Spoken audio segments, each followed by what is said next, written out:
Back-to-back games against the Chicago Bulls. They've played one over the weekend. We recap that one, preview the game tonight against Chicago. We'll give you all of the injury updates, and Doug finds the local angle. All today, Locked On Hornets. You are Locked On Hornets, your daily Charlotte Hornets podcast. Part of the Locked On Podcast Network, your team every day. In a minute, cuz we live.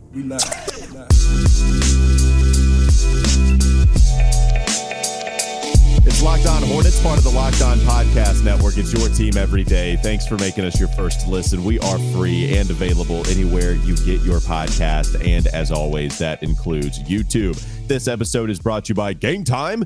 Today's episode being brought to you by Game Time means you can download the Game Time app, create an account, and use code Locked On for $20 off your first purchase. There's Doug Branson. He's right there. Oh, trim the stash a little bit short this time. But people have been making the comments. People love it, and so you continue to give the people what they want. Now it's just a little bit tidier stash that Doug's got on the face. You can find him on his Substack, everyhornetsboxscore.com, and you can listen to me on WFNZ every weekday from 12 to 3 p.m. Also feel, Doug, like we don't see that hat a whole lot. You have a lot to choose from. You can see the hat rack when you go solo. This one seems a little new and retro. I like it.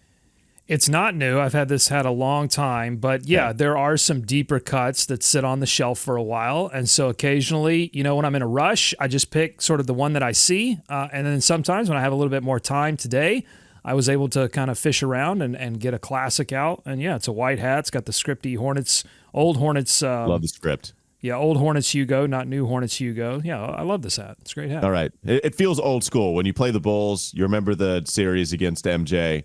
I think it's okay to go old school. They'll go against the Bulls again tonight in the first home game in what has been forever amount of time. It's been a long time since they've played at the Spectrum Center, but they're back tonight against Chicago. They played Chicago over the weekend, and Doug, they lost. They lost 104-91, and we'll see if they can make amends for that again this evening. What were some of your main takeaways? What would I find on everyhornetsboxscore.com? I think this was a typical loss for a team that has been on a long road trip and got an emotional win against Sacramento. It was not a miracle win, but it was a super emotional win. And it almost felt, because they had been out west for so long, it was a false ending, right? It almost felt like the end of the road trip. And it's like, no, you have to travel one more time on the way back. You got to hit Chicago. And this team looked exhausted. Terry Rozier looked exhausted. Miles Bridges, though, didn't. He vowed to play better a few games ago, and I think he has lived up to that vow. Yeah. He scored 28 points on 12 of 18 shooting. Nick Smith Jr. gave you a punch of offense at the end of the game, 10 points off the bench. I think he leads the league in three-point shooting percentage, which I think that would give the Hornets over the past couple of years two random players that have led the league at some point in three-point percentage, because it was Cody Martin a few seasons ago. Now it's Nick Smith Jr.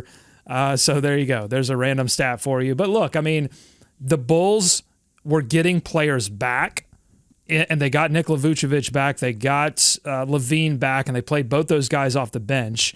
And in the meantime, they've had young players get opportunities for that team because those players were injured, and those players stepped up. And Andre Drummond continued to start, and he continues to dominate the Hornets inside, the size, the physicality. The Bulls basically said what a lot of teams with size underneath say to the Hornets, which is, we're gonna double your best player, Terry Rozier. We're gonna take him out of it, and then we're gonna stick Andre Drummond right under the basket, occasionally moving out so he doesn't get the defensive 3-second call. But he's basically just going to stay there stationary. You're not going to get anywhere near the rim. Shoot the ball. Oh, you can't shoot the ball. That's exactly what we want. Well, and so at the beginning, it felt like we were going to get a lot of what we called on that Friday episode heading into the Chicago game, because Kobe White, we told you to take a look at his boards. He had been rebounding very well. Yeah, he was just good overall. Yeah. But he also had 10 rebounds to go alongside his 6 assists and 22 points. Andre Drummond, surprisingly so here, Doug, only finishes with 10 rebounds for the entire game, but I believe had 9 in the first 9 minutes that he played. So Andre Drummond grabbing all those rebounds right at the beginning of the contest, but only being held to like 1 or maybe 2, maybe 0. I'm trying to think how many he had at the beginning. but only 10 to last the game. That's surprising. And the Hornets actually out-rebounded the Bulls by only one, but they did out-rebound the Bulls, which is surprising. But we told you to look at Kobe. We told you to look at Andre Drummond, and both of those things were big problems for the Charlotte Hornets in this one. And Kobe's just been very good this entire time. The other thing we need to mention here, you talk about this being an emotional win against Sacramento, and it's almost like going to visit the big ball of yarn road game. All right, hey, we'll just catch Chicago on the way back. It's on the way back. We'll just go there, catch the big ball of yarn, and then come on home, and we'll have this experience to share for the rest of our lives. Well, once they go visit the big ball of yarn, PJ Washington gets hurt within the first 6 minutes. He's actually out for this one. So, like, when PJ is certainly at this point, clearly is still important rotation guy, and then you lose him at the beginning of this one, it was always going to be hard to come back from, even if it was really the fourth quarter that did him in. It's incredible. Like it's unbelievable. It's incredible. It's unbelievable. Yeah. I'm going to have to go to my thesaurus and get some more words to describe what is happening here, because every single time the Hornets welcome a player back, like they did in this game, Brandon Miller missing one game for a left hip contusion flu or whatever, right. Whatever the Hornets landed on as the reason Brandon Miller missed a game. He was back. And so you're excited about that. And then, of course, they have to lose someone to injury, and that someone is P.J. Washington, who we thought it was an ankle issue. Turns out it's a foot sprain issue. We'll have some injury updates coming up here in a moment. But I just want to sit on this for a second, because I want to come on this show and give you some deep basketball analysis. I want to watch this team and go, oh, look at that set, or, oh, look at how they handle that DHO, or blah, blah, blah, blah, blah. All these things that other shows do on the Locked On Podcast Network for teams that have most of their team healthy a majority of the time. But the Hornets are not that team. You can't do that kind of analysis. And I feel like people asking Steve Clifford questions, sometimes they ask him sort of like complicated basketball questions, and he looks at them like, you've seen the injury report, right? We're missing 5 dudes, and every time we get somebody back, somebody goes out. How can you do any kind of deep basketball analysis on a team that just doesn't have the talent to compete? They're playing hard. That's an important thing to understand. They're playing hard, and I think generally they're playing well. Even though you only score 91 points in this game, I thought they played well, which is strange. But it is a recognition that you have to have talent in this league to win. There's just no other way around it. And that's what this team faces right now. They're playing well, which should be encouraging, because if they do get people back and those players stay back and you're not constantly trading guys soul for a soul, then you do have some kind of indication that this team could compete with good teams. This is not a terrible team. It's just a team with terrible luck. And they have limitations. You know, you're right. When they don't have talent, it's okay. They're playing really hard, and they might even be playing well within what you usually expect from that player. But who's playing well? It's JT Thor. Who's playing well? It's Nathan Mensah, who is giving us about everything that you would reasonably expect from somebody that has dropped into the season way earlier than anybody thought. I mean, even just this season might be earlier. We thought he might have not even played a regular season NBA game, and he's playing as well as he possibly can. He got 17 minutes here. Ish Smith, 16 minutes. Nick Smith Jr., 16 minutes. You have Cody Martin coming back from injury, playing 36. All right, no ramping up here. I mean, maybe a little bit on the West Coast road trip, but now you're playing him 36. So when Brandon Miller can't shoot very well, not in this game, and then you have all these injuries, it's just nobody can have a down game for you to get a win. The whole margin for error thing, it's non-existent. If you error, you lose, and that's what happened against Chicago, like it's happened so many other times. I got one more thing on Kobe White. You ready for this? I'm going to turn Kobe White into a comment about Scoot Henderson. Are you ready? Actually, no. I didn't know. Yeah, no, I'm not. But go ahead. There's no stopping you. So Kobe White almost turns in a triple-double in this game. 22 points on 7 of 12 shooting, 6 assists, 10 rebounds. He's playing extremely well. And at the time that Kobe White was drafted, he was drafted in the Zion draft. And I ridiculously had a ridiculous take that Kobe White would be the best player out of that draft. Ooh, did you say that? Even about Zion? That was early on, I think. That would have been like 19. I started at 18. I don't remember you saying that. I probably said it to David. This might have been like right at the back half of me and David's run. This is a text. This is not a declaration over the airwaves. This is a text to David saying that. No. This was a tape. No, there's tape of it somewhere. I don't know if it exists, but I don't know if it's like exists only on my hard drives or if it's out there for the public to consume. But no, this was a take that I made on air. And it was ridiculous at the time, and it might still be a little bit ridiculous, but it's way less ridiculous than it used to be. And I'm just, because a lot of people have gotten on me and you and this show about our, steadfastness in terms of wanting the Hornets to take Scoot Henderson. And obviously Brandon Miller's playing well. It's not about Brandon Miller. It's about people who are clowning Scoot Henderson because of the start that he's had to his NBA career. But just understand that the story of every rookie takes a long time to write. And there are twists and turns in both the rookie that you want to analyze and the rookies that he was drafted with. And so Kobe White proving yet once again that I'm a brilliant draft analyst and that I can predict the future and that it takes a long time for these stories to play out. That's all I wanted to say. Sure. No. Plus, we already got those with Malik Monk. I totally agree. All right, coming up next on the Locked On Hornets podcast. Don't go to sleep on the Hornets just yet. We'll give you those injury updates. They're not playing with the designations anymore. No more doubtfuls, no more questionables, no more probables. Someone sent an email. Someone got an email and said, look, quit fooling around. Yeah. Everybody out. Everybody's out. That's the injury update. We tell you when guys might be coming back here in the second segment. This episode is brought to you by Game Time. Game Time is the only ticketing app that gives you complete peace of mind with your purchase, and you can see the view from your seat before you buy, so you know exactly what to expect when you arrive.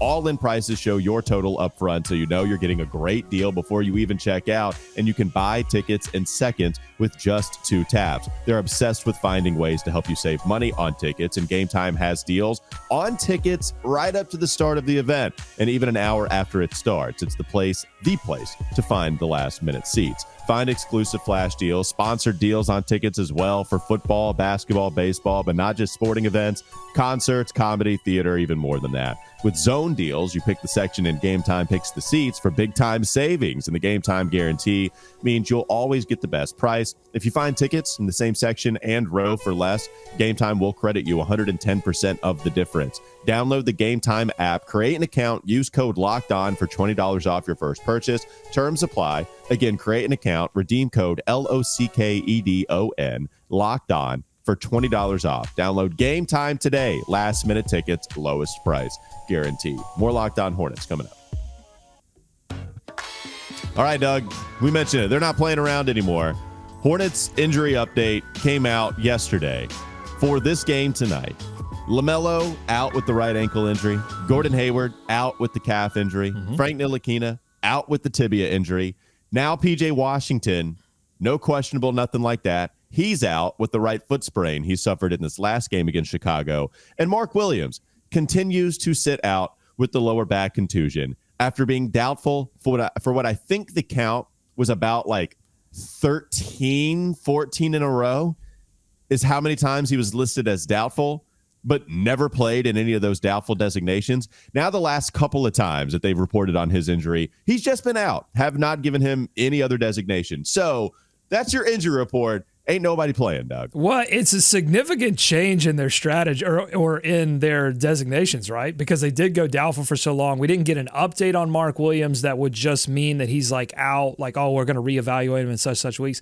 It does make you wonder if Josh Lloyd, host of the Locked On Fantasy Basketball podcast, and his army of tens of thousands of listeners around the world who were every time an injury designation would come out on these social apps from the Charlotte Hornets, people were just in the comments going, Mark Williams doubtful, what's going on? Like, can you just tell me he's out or what?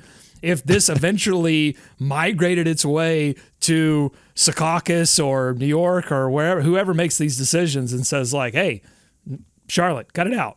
Just tell, is he out or is he in or out? We should get Josh on, to be honest with you. Like, that'd be a great guest to hop on, help us out. If anybody, I wonder how many Hornets sickos, actually play fantasy basketball and how many of them have Hornets on their team. LaMelo's a great player for fantasy, I would imagine, but we can also get Josh Lloyd on for the injury stuff. That'd be great. You have something else before we move on here? Well, yeah, but we do have some updates on the injuries, courtesy of Rod Boone's latest article, which we will link for the full details in the show notes. But for LaMelo Ball, he writes, after slowly increasing his individual activity over the past 5 weeks and focusing on conditioning, the Hornets star point guard is in the final phase of his rehabilitation and could be back in the mix relatively soon. So Walker, I take that to mean that the ankle is healed. And at this point, we are talking about getting him just sort of fully ready to get up and down the floor for, 36 minutes a night. Yeah, November 26th is the last time that we've seen him play. So we had to wait at least 1 month's worth of time. And now we're hoping to get him back. What? I guess it'd be equivalent to like a 7-week timetable, something like that. Would it be, with it being January 8th right now? So we're almost there at 2 months, Doug. And obviously getting LaMelo back is significant for this team. But I would like to point out that the Chicago loss, I think, fully illustrates that fact. Because if you go back and watch that game, Chicago is able to do what they did defensively in terms of doubling Terry and in terms of locking down the paint. They're able to do that because Charlotte, A, doesn't have enough weapons, but B, and this sort of plays off of A, their offense is not creative at all without LaMelo Ball and to a smaller extent without Terry Rozier allowed to do all the things that Terry Rozier does. And so getting LaMelo back is so significant because it allows this team to be creative. Because otherwise you're getting a lot of Miles Bridges ISOs. You're getting a lot of Bryce McGowan's trying to make his own shot. And these guys just aren't capable of doing that on like an elite NBA level. And so I think the Chicago game and tonight's game, I think will continue to illustrate that idea of like, you're getting a lot of one-pass possessions out of this team that you're not going to get when LaMelo Ball gets back.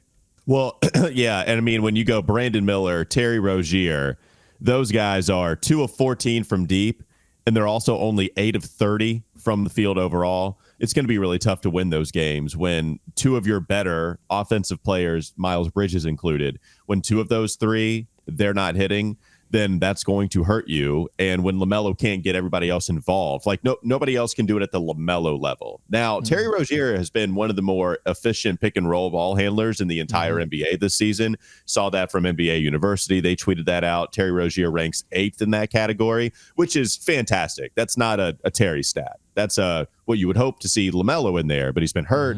So now Terry's been taken over. And he's been in that category, which only goes to show that Terry's been improving so much. Did you have something it's else? It's not just about shot making. It's not about creating your own shot and being creative in that way. It's about creating for others. If you go and look at that box score of the Chicago game, you'll notice a couple of things. One, that Terry had 7 assists, and there really wasn't anyone else with 5+ assists, and I think only one other player with 4 assists.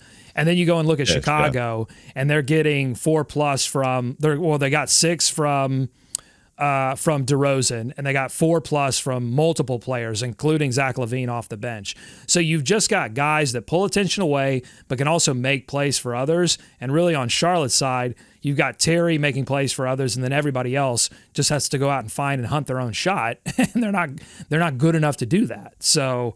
Yeah, I mean, it's all about getting LaMelo back. One quick good news, and then I've got some pretty bad news, I guess. Frank Ntilikina, here's the good news. He could be the first guy we see back from this long list of injured players, especially if that P.J. Washington foot sprain is a little bit more severe. Frank Ntilikina has recovered from the non-displaced fracture in his tibia, according to this Rod Boone article, progressing to the point where he's also practicing with the team and involved in live scrimmages. Here's the bad news, though. Mark Williams. This is what Rod Boone writes about Mark Williams. There's no clarity about the long-term status of the Hornets' second-year big man. And Rod goes on to say, Mark Williams said his frustrating injury is improving, but the 7-footer is experiencing something he's never dealt with previously and couldn't offer any insight on when he'd feel good enough to give it a go once more. I've said on this show, you don't mess around with lower back injuries and guys that are 7 foot or taller. You just don't mess around with that, and because they could be career enders. And so it's obvious they're not messing around with it, even though he did try to play one game after and couldn't. They started to mess around with it, and they said, okay, we can't mess around with this anymore. This is not great news that there's no clarity on the long-term status of Mark Williams. No, it's not. Hopefully he can come back, but who knows? We haven't been given clarity on that situation the entire time, right from the get-go. It's been doubtful, not playing, lower back contusion, plays a game, sits out again, hasn't played since. Go ahead. Go ahead. Well, here's why it's like super bad news. Because look, even if they get all of these players back, right? If they get LaMelo and PJ and Gordon, if all of these players come back and you go, hey, look at the standings. They're only 5 losses outside of the last play-in spot. Ton of games left to play. Almost half the season left to play. It's plenty of time for the Hornets. They've got to make an incredible run. But there is time to make an incredible run if they get everyone back. But if they got to get everyone back, because if they don't get Mark Williams back, again, you're still depending on Nick Richards to start, and then PJ Washington to play small ball 5 minutes, and then Nathan Mensah. They did not go and get, at this time, they do not have a third-string center that is like NBA-level third-string center. And so they just have no chance unless they get Mark Williams back fully healthy. Last thing for me, PJ Washington out right from the rip. Hopefully it's not too severe, but remember PJ Washington does have the incentive-laden contract that he signed this offseason. They used unlikely incentives in order to dodge some caps and gain some cap space. And so his structure is that he gets $500,000 per season if he appears in 74 or more games and plays at least 2,400 minutes. Just for reference, they're considered unlikely because PJ played 73, one less than the incentive, and 2380 last year. 2,400 is what he needs this year. He played 2380 last year. So you're missing one game against Chicago. You missed a lot of minutes at least. I think in order, if you go by the award stipulation, right, when you have to play a certain amount of games in order to get into the awards category, I think you have to play 20 minutes in each of those games. So I don't know if PJ's already considered to have missed 2 for only playing 6 in this Chicago one, or having missed only 1, but I would imagine it's the same. It would make sense. So yeah, hopefully PJ can come back sooner as well, because there's literal money on the line. There's money on the line for everybody, but there's literal $500,000 on the line for PJ. I've got some advice for any player that is thinking about re-signing with the Charlotte Hornets or signing with the Charlotte Hornets in the future. If anyone involved with this organization offers any kind of incentives in terms of games played, go, nah, not doing it. Find some other incentive. I'll do jumping jacks. I'll do whatever you want incentive-wise, but not games played, because this house is haunted. In fact, it's exactly like those haunted house movies where someone has to stay in a haunted house for a certain period of time and they get like $1 million or whatever. Those people always end up dead, okay? So don't do it. Do not sign any kind of incentive tied to games played and join the Charlotte Hornets. It will not end well for you. That's my Even advice. if you come out with $1 million, you come out a changed man. And I don't. Right. You're traumatized. You're traumatized by it. One more segment to go. Coming up next on the Locked On Hornets Don't go to podcast. sleep on the Hornets just yet. This is what Doug tries to do. He's a producer at heart. He used to work in the Charlotte area. This is what he was tasked with. So he's doing it once more on Locked On Hornets. He finds the local angle. And we'll even tell you what subject. It's a random subject. He's going to have me guess on how I'm going to try to find the local angle, but we try to do that in the last segment of Locked On Hornets.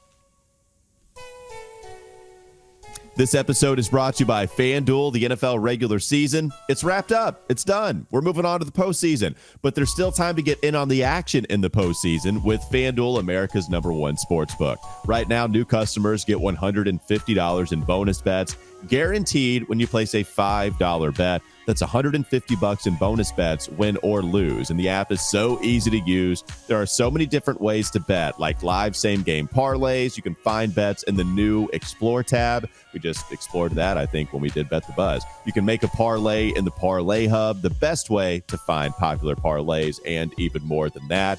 Doug, what can you tell us about the Bet the Buzz recap? I think I got $1, didn't I? You did. Well, you got $1 and I believe 50 cents because you bet the Chicago Bulls. Well, the ping pong balls told you to bet the Chicago Bulls. The ping pong balls were right. Unfortunately, I lost my big bet on the Charlotte Hornets winning by 11 plus.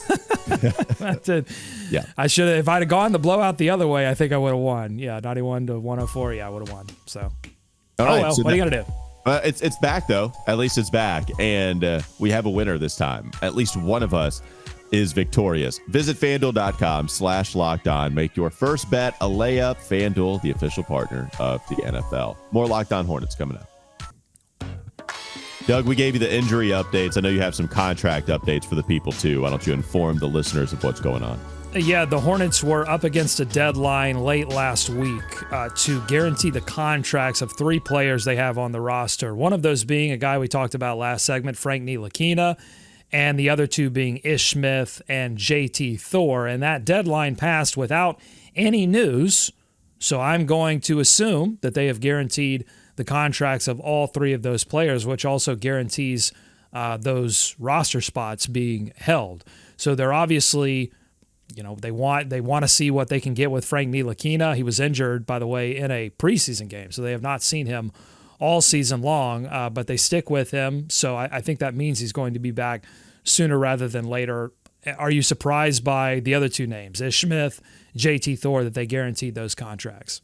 No, I don't think so. I think having Ish Smith, who's played better than expected. He certainly played more than expected because of all the injuries, but I think better than expected is fine to say about Ish Smith too. And so that's a nice chunk of change going his way. I think it's well deserved. With JT Thor, this is purely from a we don't have many bodies standpoint, and he's been he's part of the center mash unit. Like when a couple of guys go down, he's playing center. So yeah, you can't get rid of him. No, so he's not playing well, but you can't get rid of him. Correct. That is correct. That should be your new T-shirt. Not playing well, but still more core. That's the new T-shirt. All right, let's find the local angle here, Doug. So let's go to the NFL.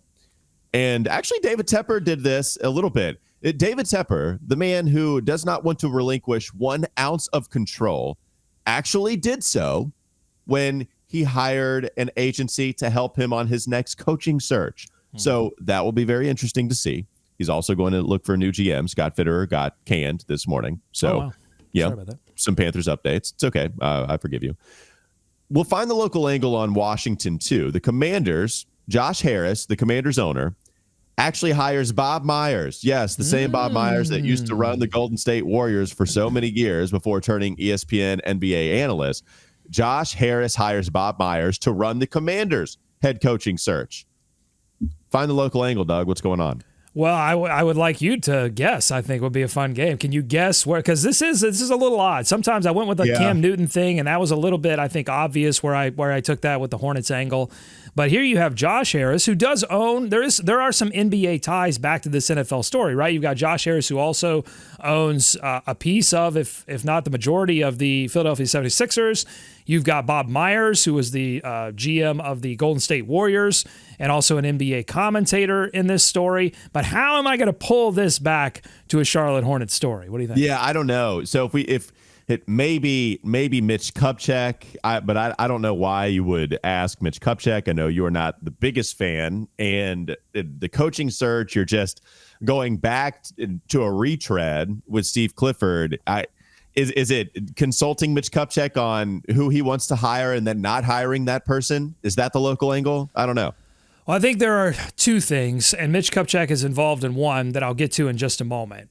But I think this story illustrates something that will be interesting to watch for the Charlotte Hornets moving forward. You have Josh Harris here, who owns a couple of teams, deep pockets, and decides, I'm going to go out and hire a truly innovative executive in Bob Myers to not run my team, not run my NFL team, that would be ridiculous, but to run a head coaching search for my team, the Commanders. But he's only able to do this because of those deep pockets. You can go and hire a guy not to do a job, but you can hire a guy to consult on a guy that you want to do the job. What's interesting on the Hornets angle of this is you have now 2 primary people in the owner's suite, but we have yet any indication as to how deep they are willing to go into their own pockets to make a decision on any kind, not forget players, because there's a salary cap that they have to deal with there. But when you're talking about personnel in terms of front office, in terms of your head coach, there is no salary cap. That is something that the owner, they can get the checkbook out and they can make a huge impact based on how much they are willing to spend. And that is the question that we have yet to get any kind of indication of that will be interesting as we head into this front office. Are we getting into, a situation where they're going to do whatever it takes to bring in the best talent to run this team, or are we once again going to be faced with an ownership that is more focused on, the books looking good, the bottom line, than they are about putting a winning product on the floor? Well, yeah, and so how much needs to be corrected? Because when we had the whole Kenny Atkinson debacle, some of that was on Kenny accepting the job, deciding, you know what, despite knowing about all these circumstances, I'm just going to hang out in Golden State. But some of it was the Hornets' fault, too, because there were rumors, there were reports that the Hornets wanted to hold on to some of the assistant coaches. And so when you want to hold on to the assistant coaches and strip the head coach of that power, that's one thing. But then it comes across cheap when then there are reports about you paying your assistant coaches as least as any other NBA franchise, less as any other NBA franchise out there. So now you don't even look like you want to do that because you really like these assistant coaches. It looks like you want to do it because you want to continue to pay them as little as possible. And so that's a part of the Hornets. Now, new ownership is here, holding majority stake. Gabe Plotkin, Rich Schnaub, now those guys are at the helm. So with Rich Schnaub at the helm running the first 5 years, maybe that changes.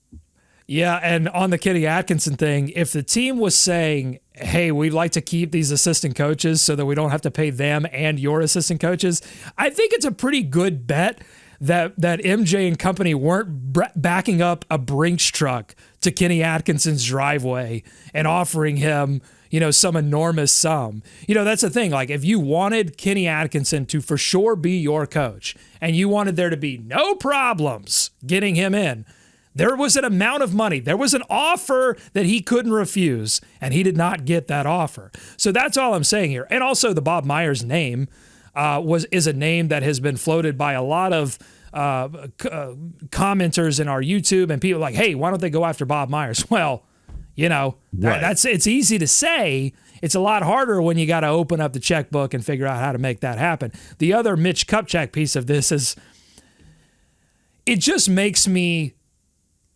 understand or have some clarity on the level of executive sort of brain power and like creativity and respect that some organizations have with their front office, with Bob Myers and Golden State. When an NFL team can say, hey, this guy that's been doing the NBA thing, but he understands what winning means and he understands how to build teams, let's bring him to the NFL even though he's been in the NBA for a long time. That there's that level, because can you imagine anyone doing that? If Mitch Kupchak is let go, can you imagine any NFL team or any other sport team going to Mitch Kupchak and saying, hey, can you come help us out, figure out what we're going to do with this coaching situation or what we're going to do with this front office situation? No, you can't imagine that, because that's the level that we're dealing with. And that's the task that this new ownership group has, is how do you get a respected front office installed that can actually turn this thing around and bring some respect back to Charlotte. Because I don't think Charlotte, from an organizational level, has any respect around the NBA. No, that could actually be a different segment as well, but they don't have any. It's amazing listening to these national podcasts, listening to whether it be Zach Lowe, Bill Simmons, picking some of the more popular NBA podcasts.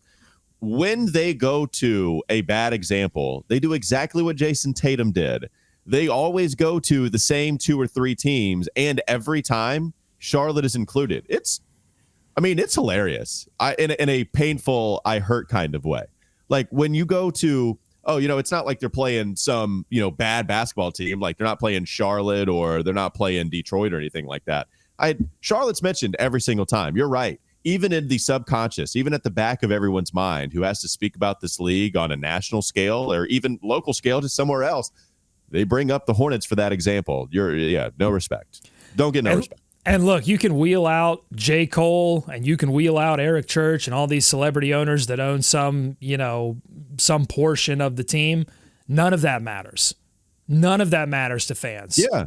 All they care about is how willing are you to go into your own pockets, get the coins out from the couch and find a talented front office and a talented coach to come and run this team. That's all they care. And listen, deep pockets, not a guarantee, because didn't Tepper basically told Frank Reich, like, go get an all-star, like, offensive, team, and there's no limit to what you can spend.